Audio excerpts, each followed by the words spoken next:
दोस्तों जरा एक पल के लिए कल्पना कीजिए, दुनिया के दो बड़े लोकतंत्र भारत और अमेरिका जो आज रणनीतिक साझेदार माने जाते हैं, अचानक किसी कारण से आमने सामने आ जाएं तो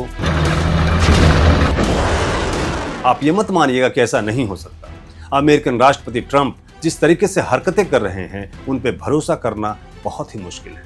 दूसरी, भारत की तरक्की से जिस तरह से चाइना और पाकिस्तान परेशान हो जाता है, वैसे ही अमेरिका, ब्रिटेन, पूरा यूरोप और रशिया भी परेशान हो रहा है, क्योंकि अब भारत सिर्फ सुनता नहीं, सुना भी देता है। और इन सभी कंट्री का मुख्य बिजनेस क्या है? हथियार बेचना। अब भारत खुद भी हथियार बेचने में लगा हुआ है। और तो और, जब कोई हथियार वो खरीदता है तो आंख से आंख मिलाकर कहता है कि ये हथियार लूंगा और ये हथियार नहीं। दूसरी बात यह भी कि भारत ने हाल के वर्षों में जिस तरह से अपने इकोनॉमी पर फोकस किया है, ये भी इन सारे राष्ट्रों को चुभने लगा है। इसीलिए मेरा मानना है कि कभी भी कुछ भी हो सकता है। इसलिए यह मान ले कि अगर अमेरिका जैसा राष्ट्र भारत पर हमला कर दे तो हमारी स्थिति क्या हो?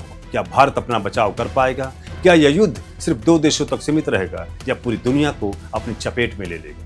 और सबसे बड़ा सवाल, क्या इन संघर्ष में कोई विजेता भी होगा? आज के इस वीडियो में हम इसी काल्पनिक लेकिन बेहद गंभीर विषय को समझने की कोशिश करेंगे।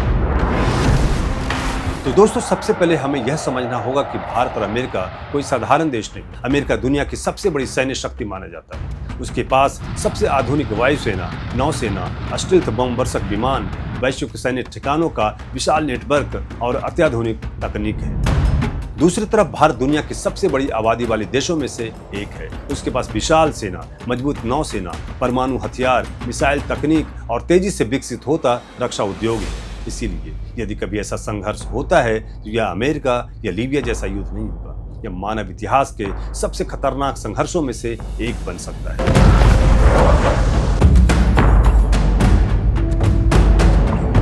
अगर युद्ध की शुरुआत होती है तो सबसे पहले अमेरिका संभवतः भारत के सैन्य ढांचों को कमजोर करने की कोशिश करेगा। उसकी प्राथमिकता भारतीय airbase, commander centre, radar network, संचार व्यवस्था और महत्वपूर्ण सैन्य ठिकानों को निशाना बनाना हो। अमेरिका के पास लंबी दूरी से हमला करने वाले क्रूज मिसाइलें, स्टील्थ फाइटर जेट और परमाणु पनडुब्बियां हैं जो हजारों किलोमीटर दूर से भी हमला कर सकती है। लेकिन इसका मतलब यह नहीं कि भारत चुपचाप सब कुछ देखता रहेगा।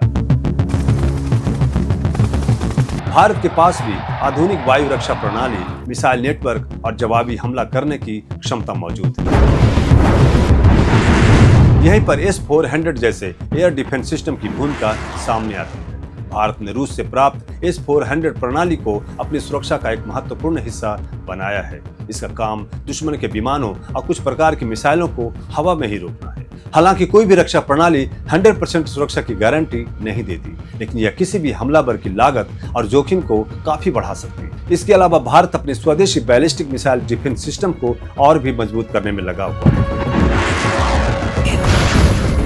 अब सवाल उठता है, क्या अमेरिका भारत की धरती पर सेना उतार सकता है? सैद्धांतिक रूप से कुछ सैन्य अभियान संभव हो सकते हैं, लेकिन भारत जैसे विशाल देश पर कब्जा करना या उसे पूरी तरह नियंत्रित करना अत्यंत कठिन होगा।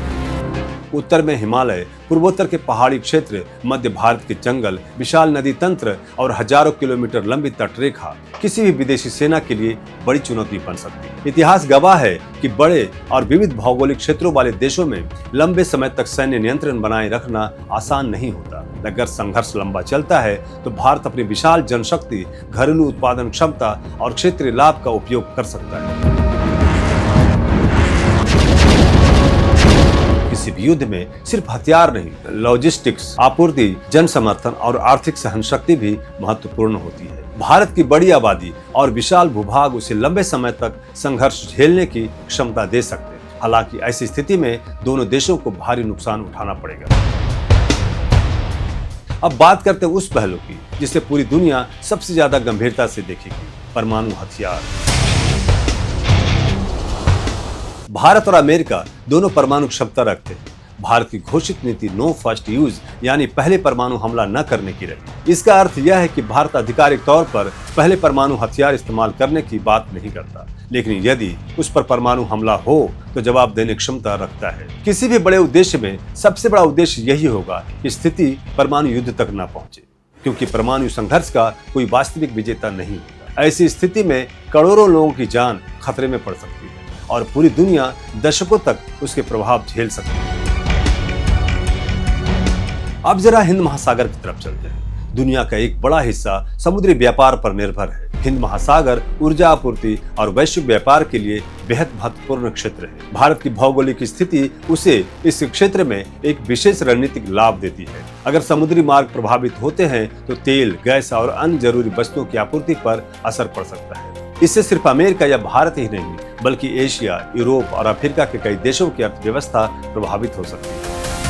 युद्ध का दूसरा बड़ा मोर्चा होगा अर्थव्यवस्था। आज दुनिया की अर्थव्यवस्था एक दूसरे से इतनी जुड़ी हुई है कि किसी भी देश में संकट का असर पूरे विश्व पर पड़ता है। भारत वैश्विक आईटी सेवाओं, फार्मास्यूटिकल्स उत्पादन, डिजिटल सेवाओं और तकनीकी कार्यबल का एक महत्वपूर्ण केंद्र है। दूसरी तरफ अमेरिका वैश्विक वित्तीय व्यवस्था, निवेश और तकनीकी नवाचार का केंद्र माना जाता है। यदि दोनों देशों के बीच गंभीर सैन्य संघर्ष होता है तो शेयर बाजारों में भारी गिरावट, निवेशकों में घबराहट और वैश्विक व्यापार में बाधा देखने को मिल सकती है। हालांकि यह कहना अतिशयोक्ति होगी कि किसी भी एक झटके से सभी अमेरिकी कंपनियां पूरी तरह बंद हो जाएगी, लेकिन यह जरूर कहा जा सकता है कि वैश्विक तकनीकी और व्यावसायिक नेटवर्क पर गंभीर असर पड़ेगा। दुनिया भर की कंपनियां वैकल्पिक सप्लाई चेन खोजने लगेगी और आर्थिक अनिश्चितता तेजी से बढ़ेगी। अब एक और महत्वपूर्ण पहलू पर बात करते हैं, अंतरिक्ष। आधुनिक युद्ध सिर्फ जमीन, हवा और समुद्र तक सीमित नहीं है। आज संचार, नेविगेशन, मौसम पूर्वानुमान और सैन्य समन्वय काफी हद तक उपग्रहों पर निर्भर है। भारत ने 2019 में भी एंटी सैटेलाइट तकनीक का प्रदर्शन किया था, जिससे यह स्पष्ट हुआ कि वह अंतरिक्ष क्षेत्र में भी कुछ क्षमताएं विकसित कर चुका है। दूसरी तरफ अमेरिका अंतरिक्ष तकनीक में दुनिया का अग्रणी देश है। यदि कभी संघर्ष अंतरिक्ष तक पहुंचता है तो उसके प्रभाव सैन्य क्षेत्र से कहीं आगे बढ़कर नागरिक जीवन पर पड़ सकते हैं। अब बात करते हैं वैश्विक राजनीति की। यदि अमेरिका और भारत के बीच युद्ध होता है तो दुनिया के अधिकांश देश तटस्थ रहने की कोशिश करेंगे, क्योंकि दोनों ही बड़ी आर्थिक और रणनीतिक साझेदार हैं। रूस, यूरोपीय देश, जापान, ऑस्ट्रेलिया, खाड़ी देश और अन्य शक्तियां अपने अपने हितों के आधार पर ही प्रतिक्रिया देगी। यह मान लेना कि कोई भी बड़ा देश तुरंत किसी भी एक पक्ष में पूरी तरह शामिल हो जाएगा, वास्तविकता से थोड़ा दूर हो सकता है। अंतर्राष्ट्रीय राजनीति अक्सर भावनाओं से नहीं बल्कि राष्ट्रीय हितों से संचालित होती है। अगर हम सामान्य नागरिकों के दृष्टिकोण से देखें तो सबसे बड़ा नुकसान आम लोगों को ही होगा।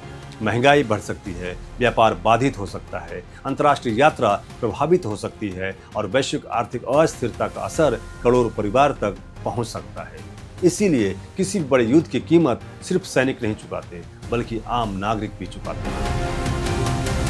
तो दोस्तों, अगर कभी भी ऐसी काल्पनिक स्थिति बनती है तो यह सिर्फ भारत और अमेरिका का युद्ध नहीं होगा। इसका असर पूरी दुनिया की राजनीति, अर्थव्यवस्था, सुरक्षा और भविष्य पर पड़ेगा। शायद यही वजह है कि आधुनिक दुनिया में बड़े देशों के बीच सीधा युद्ध रोकना पूरी मानवता की प्राथमिकता बन चुका है। अगर आपको यह विश्लेषण रोचक और जानकारीपूर्ण लगी हो तो इस वीडियो को लाइक करें, चैनल को सब्सक्राइब करें और कमेंट में जरूर बताइएगा कि आप इस विषय के किस पहलू पर अगली वीडियो देखना चाहेंगे। भारत की परमाणु शक्ति, S-400 की वास्तविक क्षमता, हिंद महासागर की रणनीतिक अहमियत या फिर आधुनिक साइबर युद्ध की दुनिया। धन्यवाद। जय हिंद।